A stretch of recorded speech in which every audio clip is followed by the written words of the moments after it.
Control statement सबसे पहले आती हैं कि कंट्रोल स्टेटमेंट्स होती क्या है।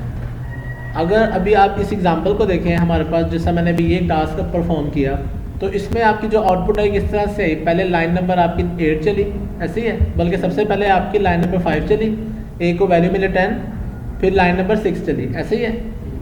उसके बाद लाइन नंबर 8 चली, उसके बाद line number 9, line number 10, line number 11। यानी कि ये जो स्टेटमेंट्स का कंट्रोल था ये सीक्वेंशियली चल रहा था। कैसे चल रहा था? सीक्वेंस से आपका फ्लो चल रहा था। आपको इस सीक्वेंस के ऊपर कोई भी कंट्रोल नहीं था, आपका तो कोई कंट्रोल नहीं था ना, वो तो सीक्वेंस से चल रहा था। जो पहले है वो पहले, जो बाद में है वो बाद में। इसके कंट्रोल को फॉलो करने के, अपने हिसाब से करने के लिए, उसके लिए हमारे पास फिर क्या आता है? Control statement. अब आप समझना इसका मतलब क्या है कंट्रोल स्टेटमेंट, यानी कि स्टेटमेंट्स के का कंट्रोल आपके हाथ में हो कि कैसे उसका कंट्रोल फ्लो करेगा। बात समझ आई? इसमें हमारे पास 3 तरीके होते हैं। कितने तरीके हैं? पहला है डिसीजन मेकिंग स्टेटमेंट्स। क्या कर देना? इफ लगा देना, कोई कंडीशन लगा देना, कोई लॉजिक लगा देना कि अगर लॉजिक ट्रू हो तो ये वाली स्टेटमेंट चले, वरना दूसरी चले। दूसरा हमारे पास है लूप स्टेटमेंट्स। कौन से हैं? लूप स्टेटमेंट्स में है कि बार बार किसी कंडीशन को, बार बार किसी स्टेटमेंट, कंडीशन के ट्रू होने पे किसी स्टेटमेंट को बार बार रिपीट करना, बार बार रिपीट करना। तीसरा हमारे पास आता है जंप स्टेटमेंट्स। कौन सी स्टेटमेंट्स आती हैं? यानी जंप स्टेटमेंट्स में हमारे पास क्या आएगा कि अगर आप किसी कंडीशन के ट्रू होने पे आप कहते हो कि ये वाली जो स्टेटमेंट है ये जंप हो जाए या ब्रेक हो जाए, यहाँ से आगे ना कंटिन्यू करें। बात समझ आ गई?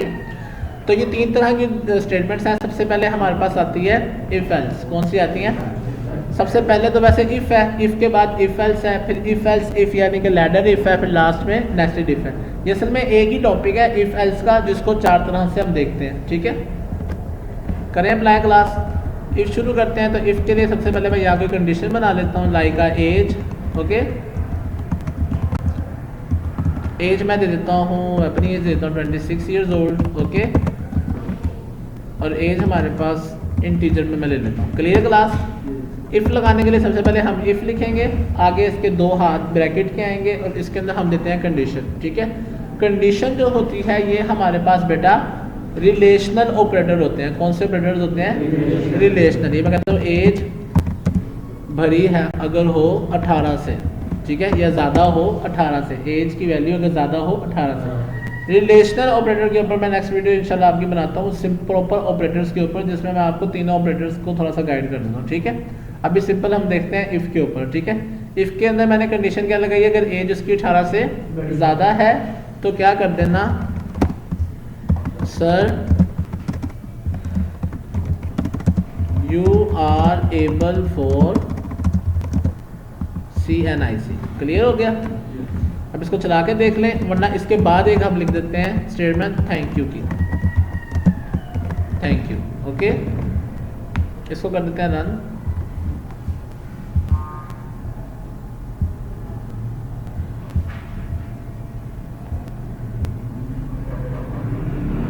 ये हमारा मेन टास्क अप्लाई हुआ और उसके नीचे 2 स्टेटमेंट प्रिंट हुई है ना, sir you are able for CNIC, और नीचे क्या आ गया?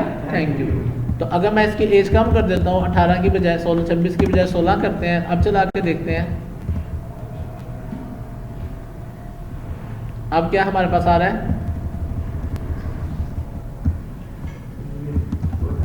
ओनली थैंक यू है। क्या आया? Thank you. इसका मतलब हमने कंडीशन ब्लॉक्स के, इसको ब्लॉक्स में बेटा प्रोनाउंस करते हैं, ब्लॉक के बाहर रखा था जिसकी वजह से सिर्फ थैंक यू चला। Got it? अगर हम क्या चलाते, इफ़ भी ट्रू करते तब इफ़ ट्रू हो। अच्छा, अब इससे अगला टॉपिक देखते हैं। यहाँ तक क्लियर? इफ़ समझ आ गई? इसके बाद आता है एल्स। क्या आता है हमारे पास? एल्स का मतलब है कि अगर इफ़ ट्रू ना हो तो फॉल्स होने की कंडीशन में एल्स चल जाए। ठीक है, उसके लिए मैं क्या करता हूँ, इसको यहाँ पर प्रिंट करता हूँ और यहाँ लिख देता हूँ sir you are not able. ठीक है, नॉट एबल फॉर CNIC, बाद में थैंक यू। इसको भी रन करते हैं।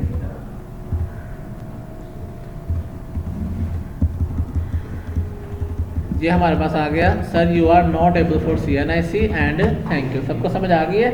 आपका चैलेंज इसमें है, आपने पास फेल का, ठीक है, प्रोग्राम बनाना है। 33 से ज़्यादा मार्क्स हैं तो पास हो जाए, वरना फेल हो जाए। ठीक है, इसको कीजिएगा। और 2-3 आपने अपनी मर्जी से 2-3 रियल लाइफ कंडीशंस बना के उनको पास फेल करना है। ठीक है, लाइट आ रही होगी तो बल्ब ऑन हो जाएगा, वरना ऑफ हो जाएगा। इस तरह की डिफरेंट कंडीशंस अप्लाई करेंगे। ये हमारे पास होगी इफ एल्स क्लास, समझ आ गई? ये सिंपल इफ एल्स सबको क्लियर होगी। अब हम चलते हैं इफ एल्स पे, इफ एल्स इफ पे लेटर इफ के ऊपर, ठीक है। अगर मिसाल के तौर पे यहाँ पर मैं एक और कंडीशन लगाता हूँ, अगर उसकी उम्र 18 साल से कम है, ठीक है, और मैं यहाँ पर कहता हूँ और अगर उसकी उम्र, एल्स में बेटा आएगा कब, जब उसकी एज 18 साल से कम होगी कि ज़्यादा होगी? कम होने पे, ऐसे ही है ना। अब मैंने यहाँ पर कंडीशन लगानी है तो मैं क्या लगाऊँ? मेरे पास यहाँ पर रेंज क्या है? मेरे पास यहाँ पर रेंज है सिर्फ 18 साल से कम, है ना। मैं यहाँ कहता हूँ अगर उसकी एज 18 से तो कम है, एल्स में आ गया, और कितनी कम है? 15 से भी कम है। किससे कम है? बात समझ आ रही है? अगर 15 से भी कम होगी ये तब ट्रू होगा, ये कब ट्रू होगा बताओ? ये वाली कंडीशन कब ट्रू होगी कि जब 15 से ज्यादा और 18 से कम हो। Very good. तो मैं कहता हूँ sir you are not able for C N S की बजाय मिसाल के तौर पे हम यहाँ अपनी लॉजिक बना देते हैं, sir you are able for smart card मिसाल के तौर पे, ठीक है। इसको 15 से ज़्यादा तो उसको smart card, smart C N S मिल जाएगा, जो बच्चों के लिए अप्लाई हो भी जाता है, ठीक है। जो जिनकी उम्र 16 से ज़्यादा होती है, 16 से 18 के दरमियान, उनको स्मार्ट कार्ड मिल जाते हैं मिसाल के तौर पर, ठीक है। और तीसरा हम एल्स लगा लेते हैं, फिर इसमें हम लिख देते हैं उसी तरह से कि sir you are not able for C N S. यहाँ तक सबको मेरे समझ आ गई? सारे मेरे साथ हैं? Yes sir. चलिए इसको चलाते हैं class.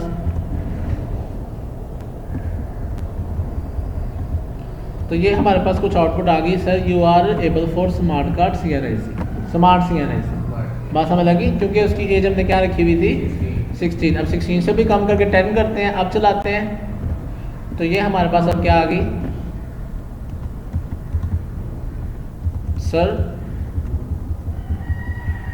Sir you are not able for C N S. बात समझ आ गई? ये है बेटा लेटर इफ। लेकिन आपने इसमें जो मैंने एहतियात किया वो आपने भी करनी है। अगर मैं यहाँ पर कंडीशन ही लगा देता 25 की, तो कभी इसने यहाँ पर पहुँच पाना था, या 55 की। ऊपर मैंने उसको रोक दिया 18 साल से, तो पीछे मैंने नीचे आके मैंने 55 कह दिया, तो ये चीज़ बड़ी कंफ्यूजिंग हो जाती है। बात समझ आ गई? अच्छा, last but not the least, अब हम चलते हैं अपने नेस्टेड इफ के पास। किसके पास? नेस्टेड इफ में क्या होता है बेटा हमारे पास, इस कोड को मैं कमेंट कर दूं, है ना। अच्छा, ये कोड मैंने इफ वाला कमेंट कर दिया। नेस्टेड इफ में हमारे पास क्या होता है क्लास के, इफ के अंदर हम इफ लगाते हैं, ओके। एक मैंने इफ तो दे दी एज की, अगर उसकी एज ज़्यादा है किससे?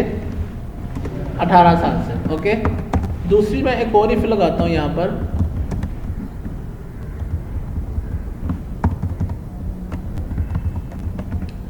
दूसरी एक और इफ लगाता हूँ यहाँ पर आके, इसमें मैं कहता हूँ एल्स, एक तो सिंपल इफ एल्स होगी। अब हम करने लगे हैं नेस्टेड इफ। क्या करने लगे हैं? नेस्टेड इफ एल्स में क्या होता है कि इफ के अंदर हमारे पास इफ होती है, ठीक है। एक और चीज़ मैं दे देता हूँ कि अगर उसकी एज 10 साल से ज़्यादा है और उसके पास फ़ी नहीं है, ठीक है। जो फीस है वो थी, मैं कहता हूँ 1500 फीस थी किसकी? CNSE बनवाने की, ठीक है। बात समझ आ गई? यहाँ हम एक और लॉजिक लगाते हैं इफ़, और यहाँ मैं कहता हूँ फीस अगर उसकी बराबर हो किससे? 1500 से। बात समझ आ गई? अगर 1500 के बराबर है, अब वो क्या कर सकता है? CNSE बनवा सकता है, वरना वो नहीं बनवा सकता। समझ आ रही सबको बेटा? ऐसा यहाँ मैं कहता हूँ yes you are able for CNSE। Okay हो गया क्लास? अब इस इफ में भी एक एल्स बनाता हूँ मैं। ये वाली जो इफ का एल्स का, ये वाली जो इफ का एल्स है, ये कब ट्रू होगा? जब उसके पास फीस 1500 नहीं होगी, लेकिन उसकी एज 18 साल से ज़्यादा होगी। तो यहाँ हम कहते हैं सर आप नॉट एबल, बिकॉज क्या नहीं है इसके पास? Because you not have fees, ठीक है। आपके पास फीस नहीं है, ठीक है। यू नॉट हैव फीस, ठीक है। क्लियर? अब जाते हैं एल्स में। यही फॉर्मूला वहाँ पर भी ड्रॉ करता हूँ, ठीक है। यहाँ पर मैं कहता हूँ अगर उसकी फ़ीस होगी बराबर किसके? 1500 के, तो उसको क्या कहते हैं हम कि सर